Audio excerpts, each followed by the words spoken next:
Hello, this will be a more in-depth video on my uh, tool for the final project for radio coverage and all the edge cases that can break it. So there is a quick walkthrough and demonstration of the tool running in the README, but this will be a more in-depth ramble. So again, here's everything that's in the file. You can unzip it. It's 8 gigs because the data inputs includes a 30-meter DEM for the whole continental United States, which is really useful for me, but it's probably terrible for you downloading everybody's assignments. So let's go ahead and open a new project.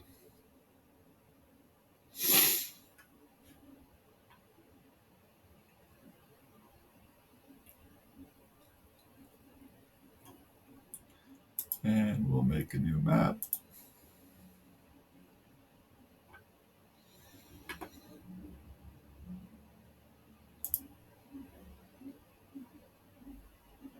And we'll add a connection to my project.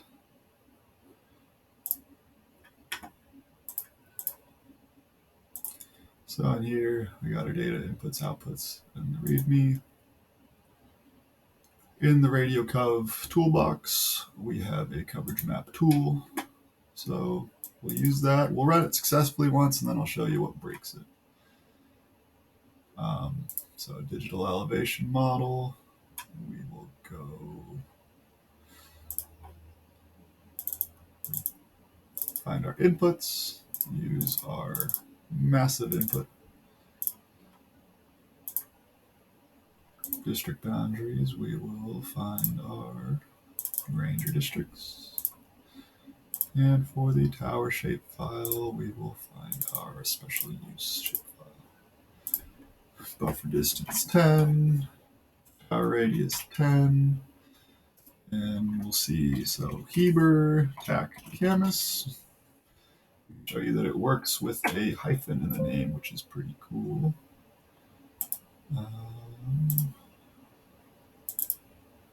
And we'll save it to the outputs. Again, you get the warning, but that's okay. So we'll run the tool.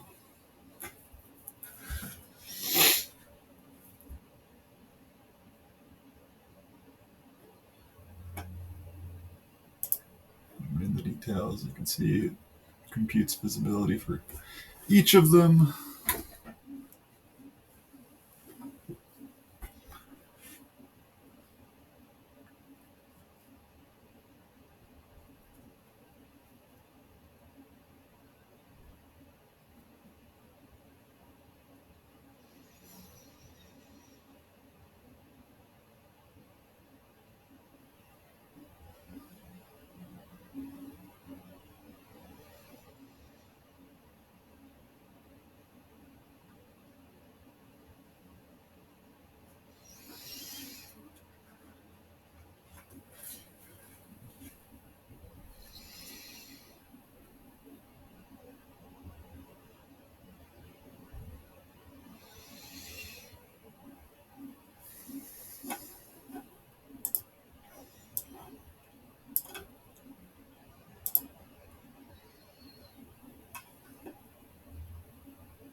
And it's still running. There's a lot more radio towers in this one.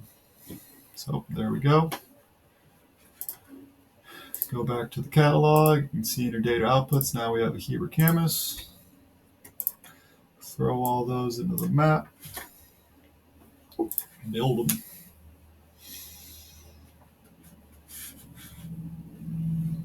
And then we get this. So again, following the README, you can see turn maybe range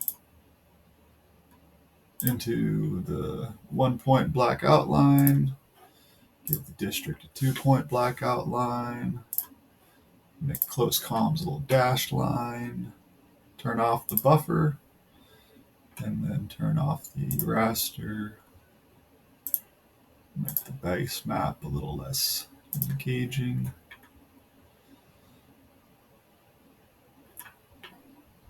And then change some of these colors so they're all unique.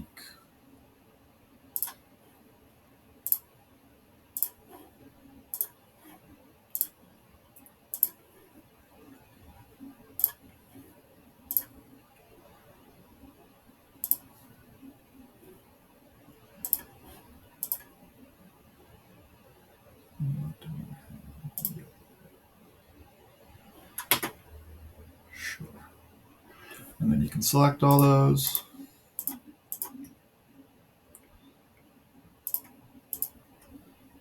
And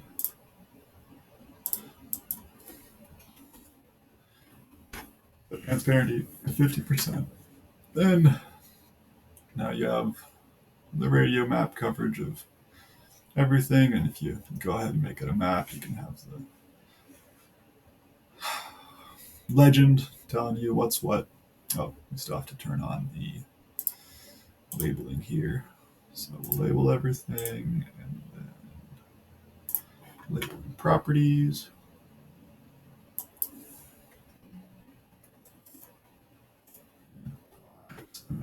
Peat Mountain, Cow Hollow, Strawberry Peak, Currant Creek, Soapstone, and American Fork Repeaters.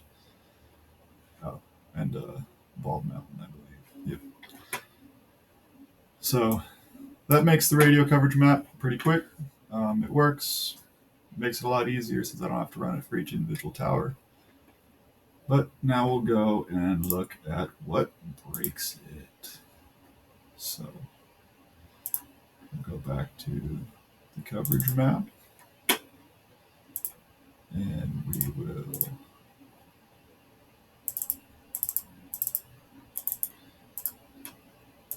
use our input there. Our district boundaries will be the same. And the towers will be the same.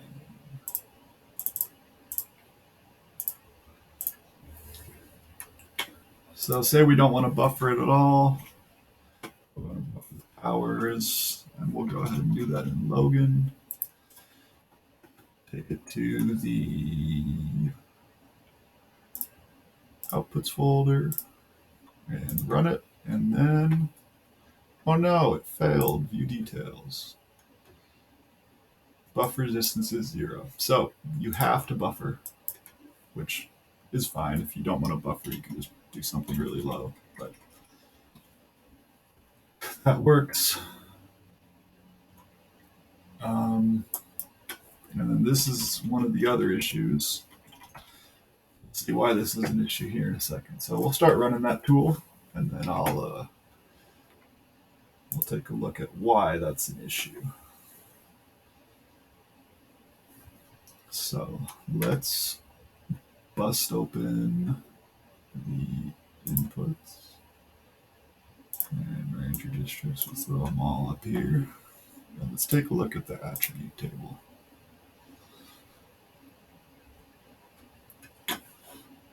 Keep that running inside.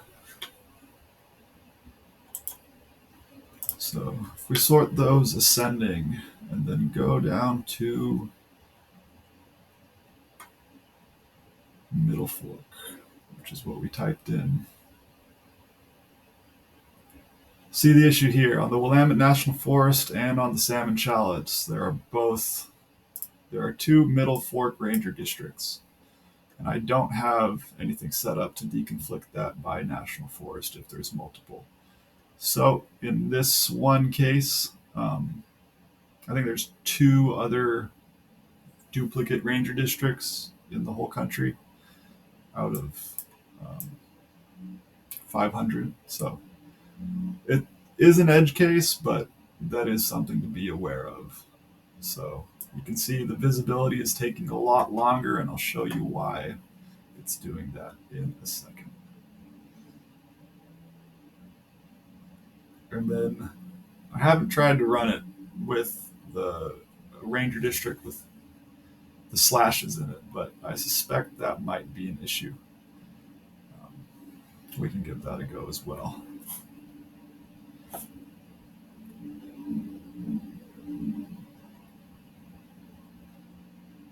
And then something like this, Central Coast Ranger District, ODNRA, that wouldn't work either because the F string is simply edging Ranger District to the end of Central Coast.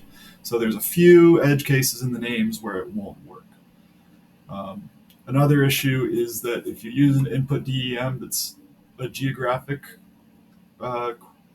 projection system a geographic coordinate system instead of a projected coordinate system, it will also crash the tool. So this elevation system works, but if you're using like the Utah statewide one, I don't believe it works. So let's see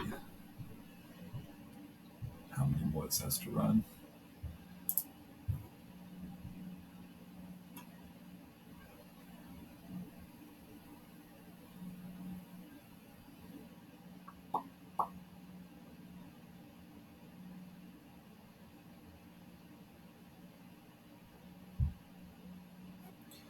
We'll go ahead and clear all these out.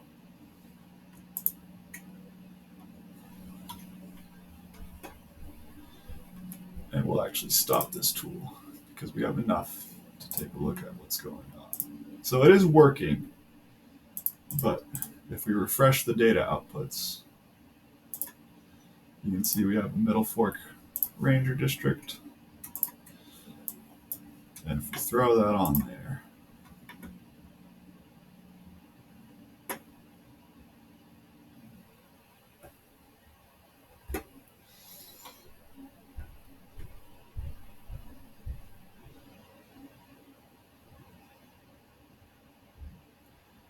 so you can see here's our issue.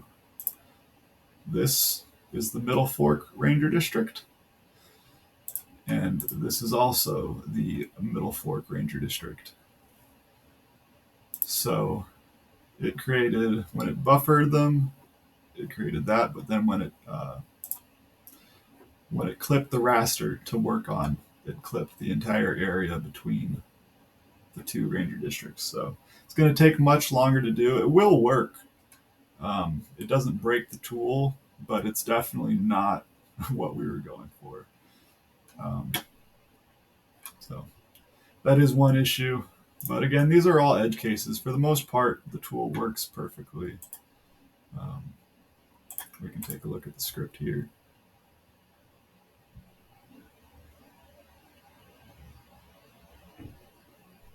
There we go. So we can see the parameters. Well, you can take a look at those later. But here they are. Your DEM is the input. Ranger District is an input. Comms, those are the raster, shapefile.